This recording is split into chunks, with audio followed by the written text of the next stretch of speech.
Di samping-sampingnya banyak sekali berhala. Boleh nggak kita menyembah berhala? Tidak boleh. Rasulullah SAW beserta sahabatnya Allahu Akbar, Allahu Akbar, Allahu Akbar. Takbir terjadi di mana-mana. Saat itu seluruh pasukan Islam datang berbondong-bondong. Orang kafir melihat pasukan Islam kabur tunggang-langgang, lari semuanya, larilah semuanya. Maka kemudian karena saking takutnya orang kafir Mekah dengan pasukan umat Islam dari Madinah yang datang berbondong-bondong, lari tunggang-langgang mereka. Umat Islam katakan Allahu Akbar, Allahu Akbar, Allahu Akbar. Maka kemudian Rasulullah mengatakan dalam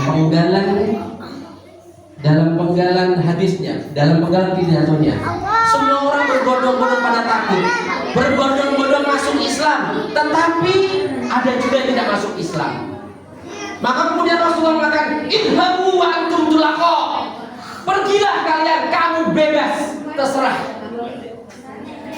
Maka kemudian dibebaskanlah kota Mekah dari seluruh berhala. Semua berhala-berhala dihancurkan semuanya, berhala-berhala.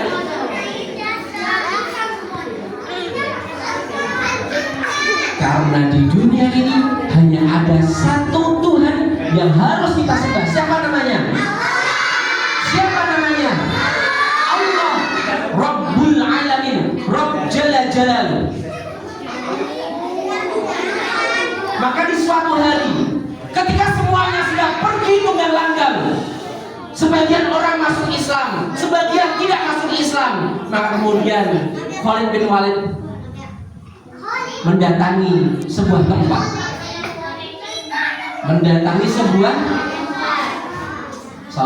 Rasulullah mendatangi mana? Sebuah tempat. Di tempat ini ada bangunan, dan di tengah-tengah ada 3 pohon. Pohon 1, pohon 2, dan pohon 3. Ada 3 pohon. Maka kemudian pohon ini bernama Uzza. Siapa teman? Pohon ini bernama Uzza. Uzza ini ternyata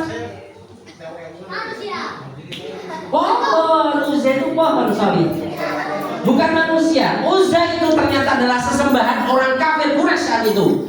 Ada Manna, ada Latta, dan ada Uzza. Ada juga satu lagi namanya Hubal. Siapa namanya? Hubal. Siapa yang pernah lihat filmnya Umar bin Khattab? Ya al-Hubal, ya al-Hubal. Mereka memuja-muja rohnya.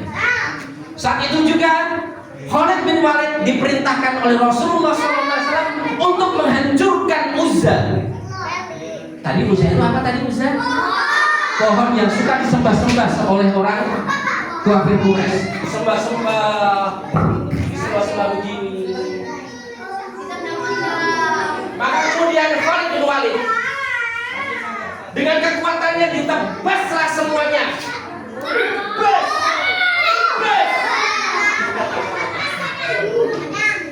Ditebaslah 3 pohon itu tunggang-langgang, semuanya berantakan semuanya.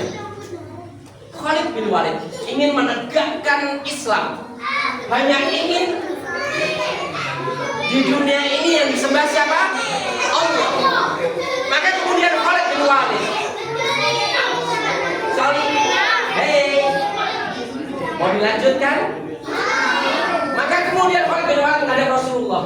Ya Rasul, saya sudah melaksanakan tugasmu untuk memberangus semua Uzza, pohon-pohon Uzza. 3 pohon yang ada di sini, dan sini semuanya sudah aku tebas.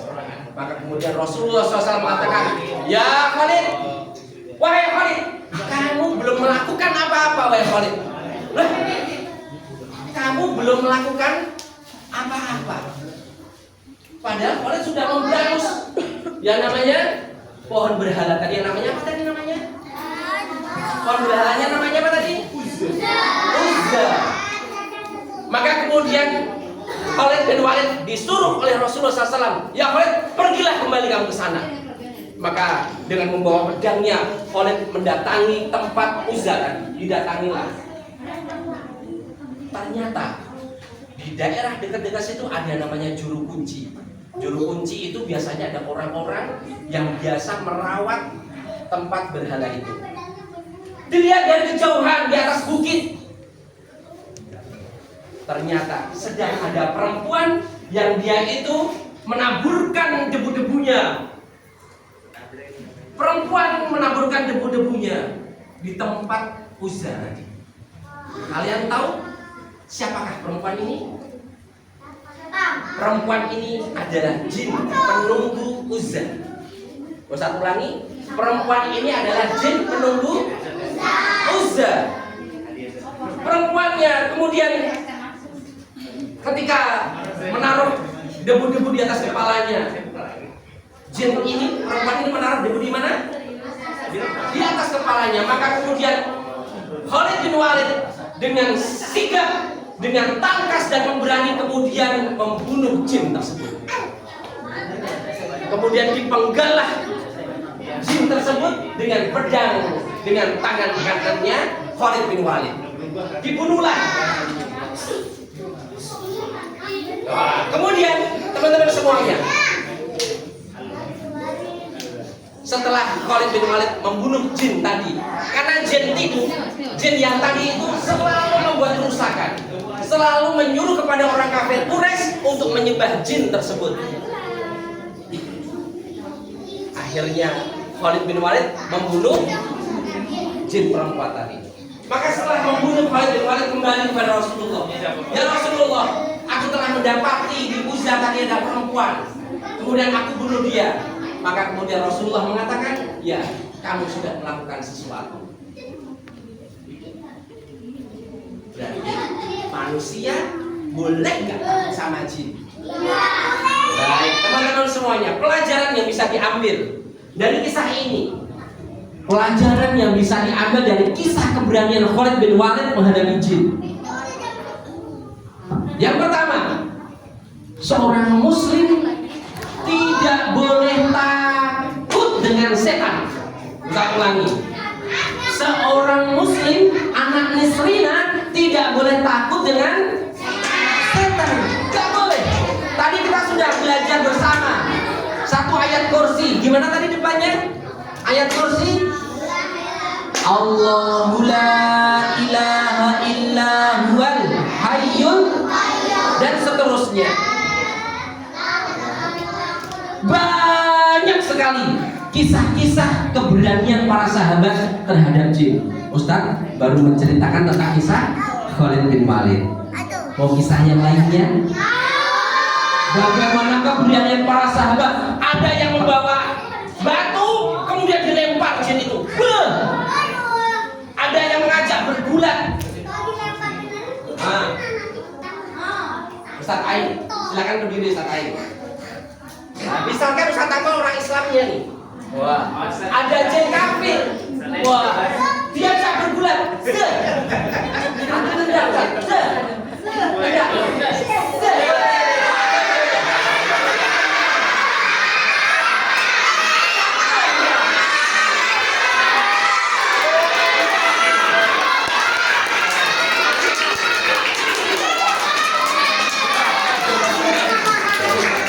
Teman-teman semuanya.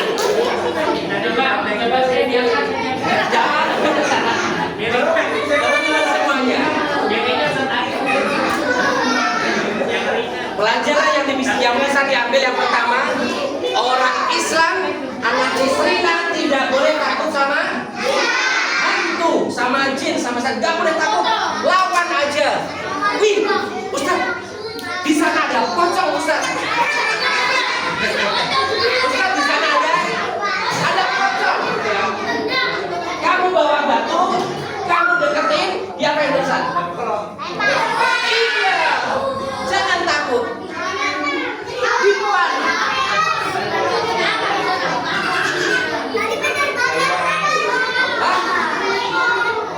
Iya, baik. Pertanyaan sebelum satu. Pertanyaan yang pertama, sahabat Rasul yang tadi membawa pedang namanya siapa? Siapa namanya? Khalid bin Walid.